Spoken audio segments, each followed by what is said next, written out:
오늘 이 시간 우리에게 주시는 하나님의 말씀은 신약성경 에베소서 3장 14절에서 21절까지의 말씀입니다. 신약성경 에베소서 3장, 제 성경으로는 신약성경 313쪽입니다. 에베소서 3장 14절에서 21절까지의 말씀 다 같이 함께 읽겠습니다.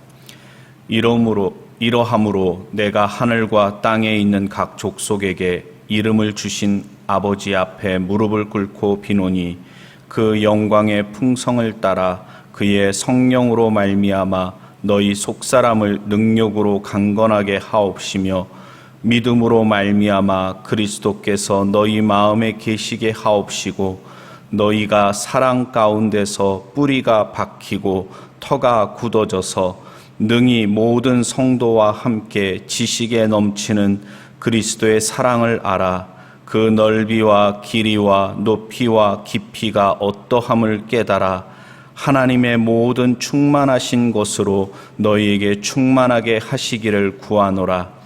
우리 가운데서 역사하시는 능력대로 우리의 온갖 구하는 것이나 생각하는 것에 더 넘치도록 능히 하실 이에게 교회 안에서와 그리스도 예수 안에서 영광이 대대로 영원 무궁하기를 원하노라. 아멘.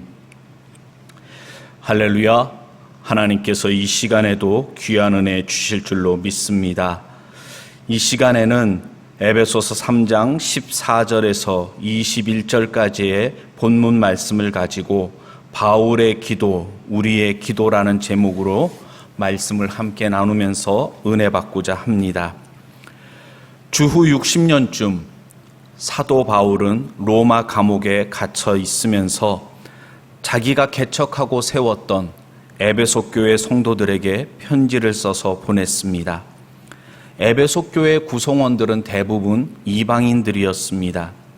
에베소라는 도시가 이 소아시아 지역에서 정치, 경제, 문화의 중심지였던 도시입니다. 그리고 그 도시에 세워진 에베소 교회입니다.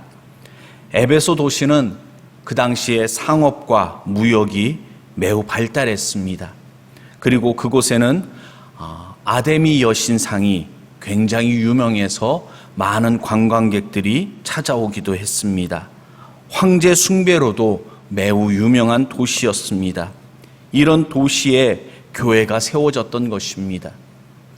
에베소 교회는 칭찬받던 교회였습니다. 사도 바울을 통해서 세워진 교회였고 또 그를 통해서 예수님을 믿고 자라나던 상황이었습니다. 그런데 로마 감옥 안에 갇혀있던 사도 바울은 에베소 교회 성도들을 향하여 편지를 썼습니다. 물론 다른 서신과는 달리 에베소 교회 성도들의 어떤 국한된 내용이 아니라 그 교회에 있는 여러 가지 문제점을 거론하는 것이 아니라 그 주변에 있는 교회들에게 회람되는 그러한 편지를 목적으로 해서 쓴 것처럼 어느 한 교회에 국한된 내용이 아니라 그 지역에 있는 여러 교회들의 성도들에게 주시는 말씀이었습니다. 그래서 그리스도인이란 도대체 어떤 사람인가, 자기의 정체성에 대해서 밝히 깨달아 알게 하기를 원하였고 또 하나님께서 어떤 계획을 가지고 계신지, 교회를 향하여, 성도들을 향하여 하나님의 바람이 무엇인지를 전하고자 했습니다. 에베소 교회 성도들은 자신들의 영적 아버지와 같은 사도 바울이 로마 감옥에 갇혀 있다는 얘기를 듣고 너무나도 안타까워했고 슬퍼했습니다. 그런 그들에게 사도 바울은 위로와 격려의 편지를 써서 보낸 것입니다. 사실 요즘 코로나19 확진자가 많이 늘어남으로 인해서 사회적 거리두기를 4단계로 격상하고 그래서 모든 교회 예배가 비대면 예배로 전환되어서 우리가 지금 참 어려운 가운데 있습니다. 오늘 발표도 보니까 어제 하루 코로나 확진자가 1629명, 또 2명의 사망자도 나온 것으로 발표되었습니다. 델타 변이 바이러스가 전 세계로 확산되고 있어서 많은 우려를 갖고 있고, 또 이런 우려 가운데 도쿄올림픽이 지금 진행 중에 있습니다. 한번 생각해 보면 지난 6월 20일쯤만 해도 신규 확진자가 357명으로 감소하고, 또 동시에 예방접종을 받는 사람들이 늘어나면서 점차 전염병이 종식될 것으로 기대를 많이 했었습니다. 그래서 백신을 많이 맞은 다른 나라에서는 마스크도 벗고, 이제는 우리가 코로나의 모든 것에서 이제 자유하게 됐다, 더 이상 걱정하지 않아도 된다, 그런 소식들을 접하게 됐고, 우리나라도 이제 곧 코로나19가 종식되는 것 아닌가 많은 기대를 가졌었습니다. 그것이 바로 한 달 전쯤의 일입니다. 그런데 지금 현재는 어떻습니까? 연일 1000명 이상의 확진자가 우리나라에서도 발생하고 있습니다. 특히나 예전과는 다른 것이 델타 변이 바이러스가 확산되고 있는데 젊은 사람들이 많이 걸린다고 합니다. 이러한 우려되는 소식들이 우리를 근심케 하고 우리를 걱정하게 합니다. 2000년 전 에베소 교회 성도들도 그러했었습니다. 열심히 믿음 생활하면 그들이 모든 염려와 걱정에서 자유할 것이라고 생각했는데, 에베소 도시는 여전히 타락하고 우상 숭배로 가득합니다. 그러한 가운데 믿음을 지켜 나아가고자 하는 것이 얼마나 힘들었겠습니까? 그런 성도들을 향하여 사도 바울은 그들의 신앙이 자라기를 권면합니다. 특별히 에베소서 3장, 오늘 우리가 함께 나눈 말씀에 보면 에베소 교회 성도들을 향하여 사도 바울이 기도하는 내용이 나와 있는데, 그들의 신앙의 성숙, 그리고 그들이 하나님의 능력으로 충만해지기를 기도하고 있습니다. 오늘 이 말씀을 우리가 함께 나누면서 바울의 기도가 우리의 기도가 되기를 원합니다. 기도를 많이 하는 것도 중요하지만 기도의 능력은 우리에게 있는 것이 아니고 하나님께 있습니다. 하나님의 마음에 합한 기도, 하나님께서 기뻐 받으시는 기도를 우리가 해야 될 것입니다. 그런 의미에서 에베소 교회 성도들을 향한 사도 바울의 기도, 그 기도의 내용을 통해서 우리의 기도를 돌아보고 우리도 사도 바울과 같은 기도의 사람들이 되기를 원합니다. 운동을 여러분들 어떻게 하고 계십니까? 운동을 결심하고 헬스장에 등록을 하고 그리고 운동을 시작하게 되면 그 헬스장에서 여러 가지 운동 기구들을 어떻게 사용하는지 그 사용법을 배우게 됩니다. 그런데 그때 꼭 지켜야 할 것 중에 하나가 무엇이냐면 운동기구를 사용하는 바른 자세입니다. 만약에 운동할 때 자세가 흐트러져서 잘못된 자세로 운동기구를 사용하게 되면 오히려 건강을 위해서 시작한 운동이 건강을 해치게 되기도 하기 때문입니다. 그래서 운동에서 자세가 참 중요합니다.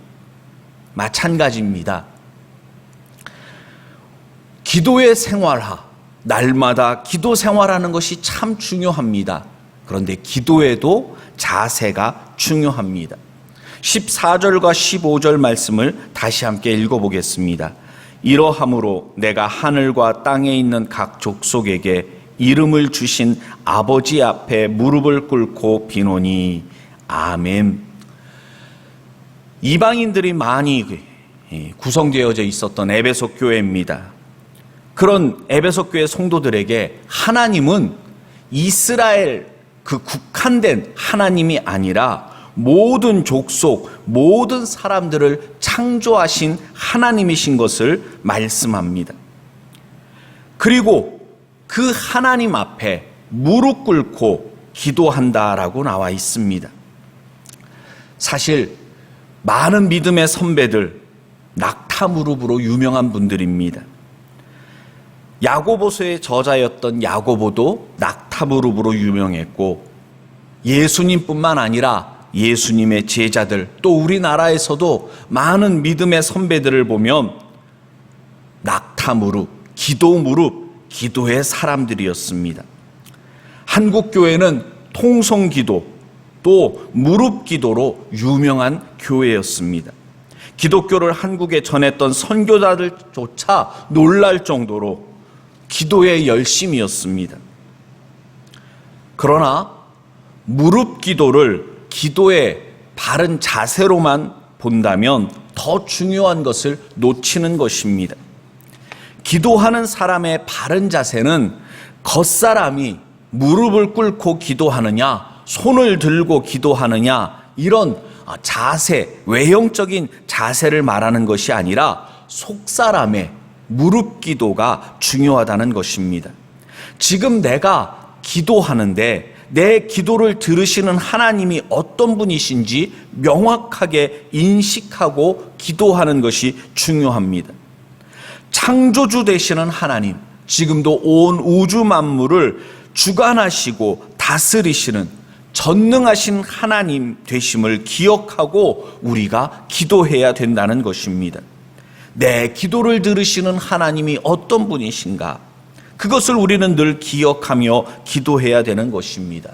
또한 그분은 우리의 기도에 귀를 기울이시는 하나님이신 것을 확신하며 기도해야 됩니다. 기도할 때 중언부언, 무슨 주문을 외우듯이 기도해서는 결코 안 됩니다.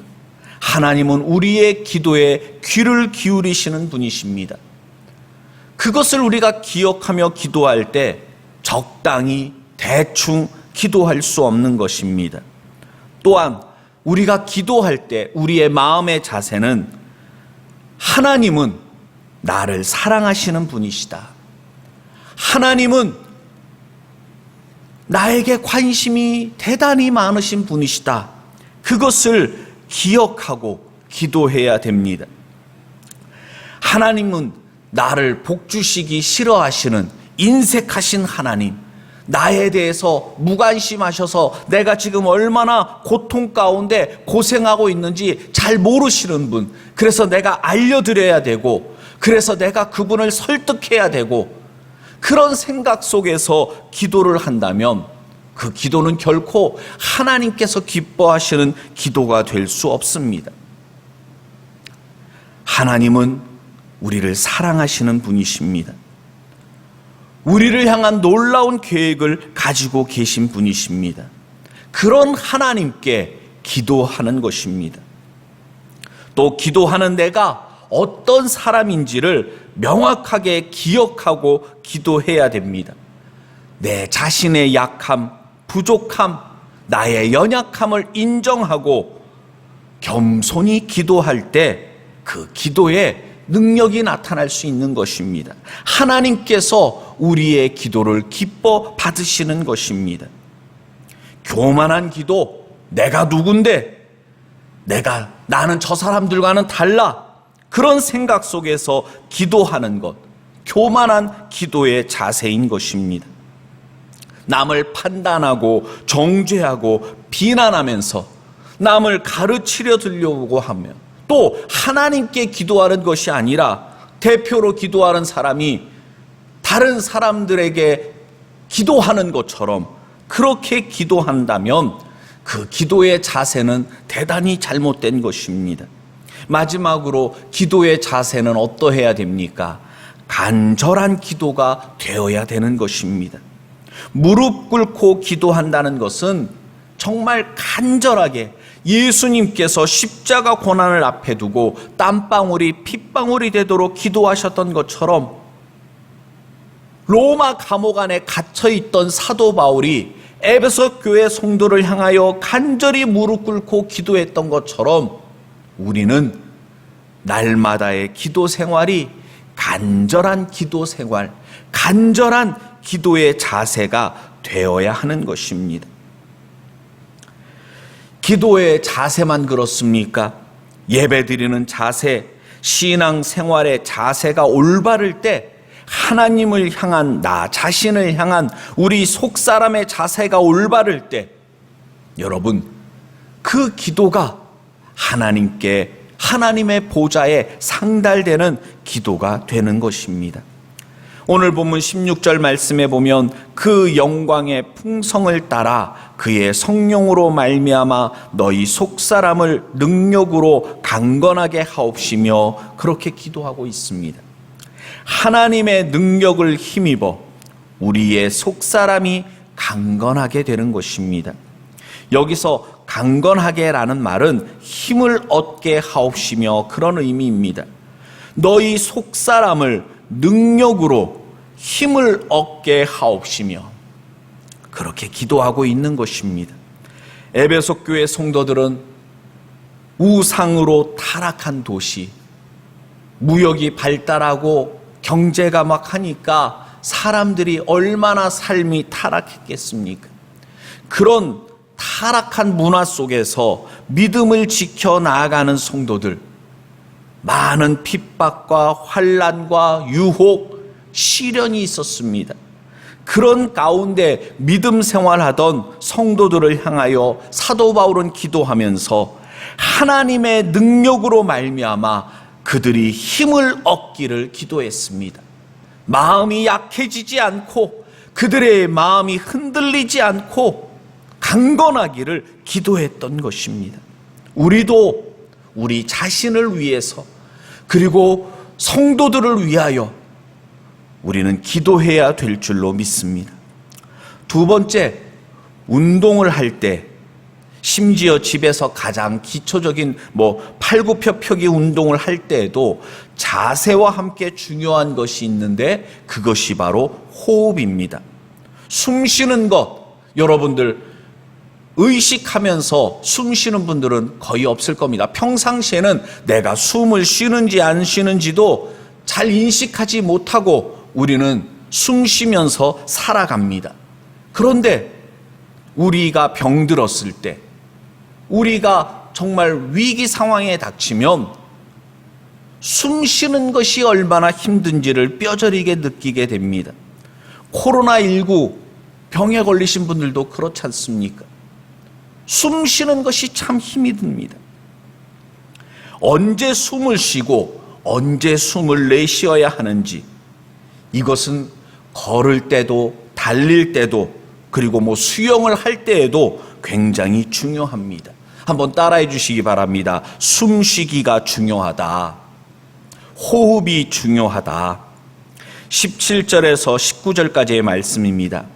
믿음으로 말미암아 그리스도께서 너희 마음에 계시게 하옵시고, 너희가 사랑 가운데서 뿌리가 박히고 터가 굳어져서 능히 모든 성도와 함께 지식에 넘치는 그리스도의 사랑을 알아 그 넓이와 길이와 높이와 깊이가 어떠함을 깨달아 하나님의 모든 충만하신 것으로 너희에게 충만하게 하시기를 구하노라. 아멘. 여기 17절 말씀을 보니까 우리를 향한 예수 그리스도의 사랑 위에 굳건해져야 할 것을 기도하고 있습니다. 믿음으로 말미암아 예수 그리스도에게 우리가 굳게 서야 됩니다. 예수님께서 우리의 마음에 내주하고 계십니다. 우리가 예수님을 영접할 때 우리의 마음에 모십니다. 예수님께서 우리의 인생 가운데 찾아오십니다. 그리고 그분은 세상 끝날까지 우리와 항상 함께 있을 것이라고 말씀하고 있습니다. 그럼 무엇이 문제입니까? 예수님은 우리와 늘 함께 하신다고 하셨는데 우리 자신이 문제라는 겁니다. 어렵고 힘든 상황에 처하면 예수님이 나를 떠나신 것은 아닌가? 예수님께서 나를 미워하시고 나를 심판하시는 것 아닌가? 두려워합니다. 구원의 확신이 흔들리게 됩니다. 그것을 경계하며 말씀하고 있는 것입니다. 예수 그리스도의 사랑을 의심하지 마십시오. 예수님은 우리를 죽기까지 사랑하신 분이십니다. 그분은 우리를 결코 포기하지 않으십니다. 사랑의 힘이 환난과 핍박을 견디게 합니다. 사랑은 죽음보다 강합니다. 많은 성도들이 순교의 길을 걸어갈 수 있었던 것은 예수님의 사랑을 깨달아 알고 예수님의 그 사랑을 마음에 품고 살아갔기 때문입니다. 믿음으로 말미암아 그리스도께서 너희 마음에 계시게 하옵시고, 또한 사도 바울은 기도할 때 그리스도의 사랑을 알기를 원합니다. 에베소 교회 성도들이 그리스도의 사랑을 알기를 원하는데 19절 말씀을 보니까 그 넓이와 길이와 높이와 깊이가 어떠함을 깨달아 라고 말하고 있습니다. 이게 무슨 말씀입니까? 넓이는 예수 그리스도의 사랑은 모든 인류를 수용할 만큼 넉넉한 사랑이라는 것입니다. 그 크신 사랑에 대하여 말하고 있는 것입니다. 길이는 예수님의 사랑, 우리를 향한 예수님의 사랑은 변함없는 사랑, 영원한 사랑인 것입니다. 우리와는 달라요. 우리는 믿음이 좋은 것 같다가도 믿음이 하나도 없는 것 같을 때가 있지 않습니까? 뜨겁게 예수님을 사랑하다가도 그 사랑이 식어질 때가 있습니다. 너무나도 우리는 갈대 같습니다. 그런데 예수님은, 우리를 향한 예수님의 사랑은 변함없는 영원한 사랑이라는 것입니다. 그 사랑을 알기를 사도 바울은 원했습니다. 높이는 어떻습니까? 예수님께서 십자가에서 죽으시고 부활하셔서 하나님의 보좌 우편에 앉으셨습니다. 모든 이름 위에 뛰어난 이름이 되도록 하나님께서 하셨습니다. 예수님께서 높아지신 것은 우리를 위한 것입니다. 부활의 첫 열매가 되신 것은 우리도 예수님처럼 부활할 것이라는 것을 보여주신 것입니다. 그런 예수님의 사랑을 우리가 알기를 사도 바울은 원하였고 그것을 놓고 기도한 것입니다. 그리고 예수님의 사랑의 깊이에 대해서 말하고 있습니다. 예수님의 사랑은 어떠한 사랑입니까? 인간들을 너무나도 사랑한 나머지 하늘 보좌를 버리시고 낮고 천한 모습으로 이 땅에 오셨습니다. 가장 낮은 자리로 예수님은 낮아지셨습니다. 십자가에서 강도들과 함께 죽으셨습니다. 예수님의 낮아지심입니다. 예수님께서 우리를 사랑하셔서 그렇게 낮아지신 것입니다. 예수님의 사랑에 대하여 우리는 얼마나 알고 있습니까? 예수님의 그 사랑에 대하여 우리는 날마다 알아가야 됩니다. 아, 예수님은 이런 분이시구나. 예수님은 이렇게까지 나를 사랑하시는구나. 그것을 깨닫고 감격하며 하루하루 우리가 살아가야 될 줄로 믿습니다. 19절 말씀에서 하반절에 보면은 하나님의 모든 충만하신 것으로 너희에게 충만하시기를 구하노라, 그렇게 말씀하고 있습니다. 하나님의 충만에 이르기를 기도하고 있습니다. 성도 여러분, 폐활량 낮은 사람은 쉽게 지칩니다. 마라톤 선수들은 어떻습니까? 그 먼 길을 달려갈 때 폐활량이 낮으면 달려갈 수가 없을 것입니다.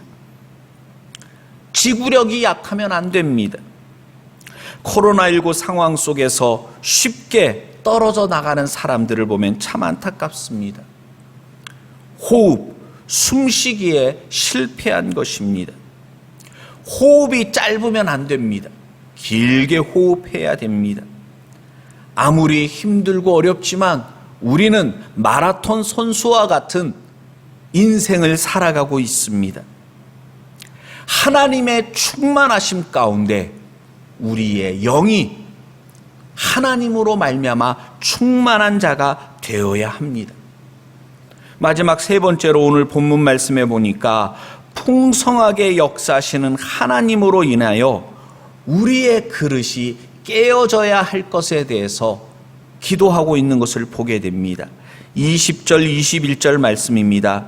우리 가운데서 역사하시는 능력대로 우리의 온갖 구하는 것이나 생각하는 것에 더 넘치도록 능히 하실 이에게 교회 안에서와 그리스도 예수 안에서 영광이 대대로 영원 무궁하기를 원하노라. 아멘. 성도 여러분, 사도 바울은 에베소 교회 성도들을 위하여 기도하면서 그들의 성숙을 위해 간절히 기도합니다. 그리고 그들이 하나님의 충만하심 가운데 그들이 충만케 되기를 구하고 있고, 그리고 그들의 생각 이상으로 그들이 구하는 것이나 생각하는 것에 더 넘치도록 능히 하실 하나님, 그 하나님께 간절히 기도합니다. 우리가 처음 예수님을 믿을 때는 가슴이 벅차오릅니다. 감격합니다. 내가 이제는 예수님을 위해서 살리라. 나의 모든 것은 주님 영광을 위해서 살아가리라 다짐합니다. 그런데 돌아와서 생각해 보니까 우리의 믿음의 그릇이 처음에는 간장 종재기만 것 같습니다. 그래서 조금만 담아도 흘러넘칩니다. 흘러넘쳐요. 근데 여기서 멈추면 안 됩니다. 그 흘러넘치는 은혜로 말미암아 우리의 그릇, 간장 종재기만한 그릇이 깨어져야 됩니다. 커져야 됩니다. 그러면 예전에 먹던 것으로는 만족하지 못합니다. 전에 채웠던 양으로는 빈자리가 너무나도 많아요. 그래서 더 갈급하게 됩니다. 사모하게 됩니다. 그래서 또 채워지게 됩니다. 흘러넘치는 은혜로 충만하게 될 때 또 그릇이 깨어집니다. 점점점 우리의 믿음의 그릇이 커지는 것을 경험하게 됩니다. 우리는 예수 그리스도로 말미암아 죄 사함을 받고 하나님의 자녀가 되었습니다. 구원함을 받았습니다. 그러나 아직 우리는 세상 가운데서 살아가고 있습니다. 나는 구원받았으니까 이제는 아무렇게나 살아가도 된다. 이단들이나 하는 소리인 것입니다. 잘못된 가르침입니다. 예수 그리스도의 사랑, 하나님의 그 은혜를 깨달아 아는 사람은 대충 살아갈 수 없습니다. 적당히 살아갈 수가 없습니다. 그 사랑과 은혜에 감격해서 살아가게 됩니다. 그래서 점점점 자라나게 됩니다. 성숙하게 됩니다. 우리의 그릇이 커져가게 됩니다. 하나님은 우리가 예수 그리스도를 닮기를 원하십니다. 예수 그리스도의 장성한 분량에 이르도록 성장하기를 원하십니다. 지금 현재의 모습에 안주하면 안 됩니다. 그것은 오히려 퇴보하는 것입니다. 우리의 껍질을 깨고 성장해야 됩니다. 혹시 그런 말 들어보셨습니까? 스스로 껍질을 깨고 나오면 병아리가 되고 남이 깨서 나오면 후라이가 된다. 그런 말이 있습니다. 성도 여러분, 우리는 우리 안에 내주하시는 성령님으로 말미암아서 날마다 예수 그리스도를 깊이 알아가야 됩니다. 사랑하면 사랑하는 사람에 대해서 알고 싶어집니다. 그 사람이 뭘 좋아하는지, 뭘 싫어하는지, 그 사람의 지나온 삶에 대해서도 알고 싶어집니다. 그 사람의 모든 것이 궁금하게 됩니다. 그리고 그 사람이 기뻐하는 거 해주고 싶어 합니다. 그 사람이 싫어하는 것은 하지 않으려고 노력하게 됩니다. 심지어 그 사람이 싫어한다고 내가 좋아하던 것인데 끊으려고 합니다. 왜 그런 거 있잖아요. 아우, 담배 냄새 난다고 그렇게 말하니까 아유, 그럼 내가 담배 끊어야지. 사랑하는 사람을 위하여 담배도 끊습니다. 술도 끊습니다. 내가 그토록 좋아했던 것도 하지 않게 됩니다. 왜 그렇습니까? 사랑하는 사람을 기쁘게 하기 위해서입니다. 우리가 예수 그리스도의 사랑 안에서 거듭난 새 사람, 새로운 피조물이 되었다면 이제는 우리가 옛사람의 모습을 떨쳐버려야 됩니다. 오늘 본문 말씀에도 나와 있지만 속사람, 우리의 속사람이 새로워져야 됩니다. 사도 바울은 에베소서 2장 말씀에서 이런 말을 했습니다. 에베소서 2장 10절에 보니까 우리는 그의 만드신 바라 라고 말하고 있습니다. 여기서 그의 만드신 바라라는 말은 포이에마라는 말인데 하나님의 작품, 피조물이라는 것입니다. 여러분, 예수님을 믿고 나면 우리의 외형이 달라집니까? 예수님을 믿고 나면 우리 얼굴이 더 잘생겨집니까? 키가 더 커집니까? 아니잖아요. 예수님을 믿기 전이나 믿은 후나 우리의 겉사람은 똑같습니다. 그러나 우리의 속사람은 그리스도 안에서 완전히 새로워졌음을 성경은 말씀하고 있습니다. 새로운 피조물입니다. 새롭게 거듭났습니다. 그렇기 때문에 이제는 더 이상 옛사람의 모습으로는 살아갈 수가 없습니다. 여기에서 문제가 생깁니다. 세상 사람들은 갈등도 없이 고민도 없이 살아가지만 예수 그리스도로 말미암아서 영이 살아난 사람들은 이제는 세상 사람들처럼 살아갈 수가 없습니다. 그런데 우리 자신의 모습을 가만히 돌아보면 나는 예수 그리스도 안에서 새로운 피조물이 되었는데 하나님의 걸작품이 되었는데 우리의 삶은 걸작품입니까? 빛나는 삶을 살아가고 있습니까? 여기에서 갈등이 생깁니다. 고민이 생깁니다. 내가 하나님의 자녀인데 나는 왜 이럴까? 왜 이 정도밖에 되지 않을까? 나는 왜 예수님의 가르침대로 살아가지를 못하는 것일까? 고민하게 됩니다. 절망하고 낙심하게 됩니다.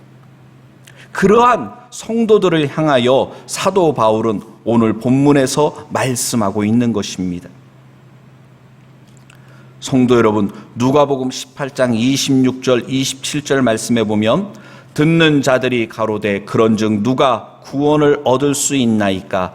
가라사대 무릇 사람의 할 수 없는 그것을 하나님은 하실 수 있느니라 말씀하고 있습니다. 우리는 할 수 없어요. 내가 노력한다고 됩니까? 노력조차 하지 않는 사람들도 문제지만 노력했는데 안 된다고 체념하는 것도 문제입니다. 하나님께서 우리에게 원하시는 것은 나의 약함, 부족함을 인정하고 하나님의 도우심을 구하는 것입니다. 우리가 왜 기도해야 됩니까? 나의 약함을 알기 때문입니다. 하나님이 도와주시지 않으면, 하나님께서 붙잡아 주시지 않으면 우리는 할 수 없습니다. 내가 나의 구원을 이루는 것이 아닙니다. 하나님께서 우리를 위하여 우리의 손을 붙잡아 주시고 이끄십니다. 구원을 이루시는 분은 하나님이십니다. 하나님께서 우리를 구원하여 주십니다. 예수님께서 우리를 위하여 죽으신 것입니다. 이것을 결코 잊어서는 안 됩니다. 바울의 기도를 들으시고 성도들을 성숙한 그리스도인 되게 하신 하나님, 아브라함이 믿음의 조상된 것은 그의 노력이 아니라 하나님께서 아브라함 되게 하신 것입니다. 바울이 스데반 집사님을 돌에 맞아 죽게 하는데 앞장섰고 많은 성도들을 핍박했었습니다.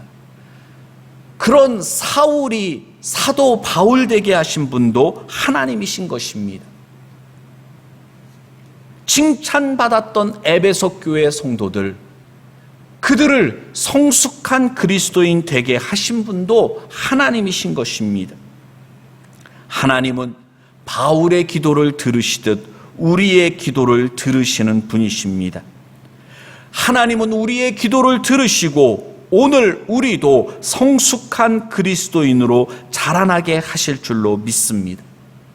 성도 여러분, 코로나19 상황이 더욱 악화됨으로 인해서 우리가 비대면 예배로 예배드리고 교회 나와서 기도 생활도 못하고 성도의 교제도 하지 못하고 있지만, 지금 우리가 겪고 있는 시련, 어려움, 초대교회 성도들이 당했던 환난과 핍박과 비교한다면 비교조차 할 수 없는 것입니다.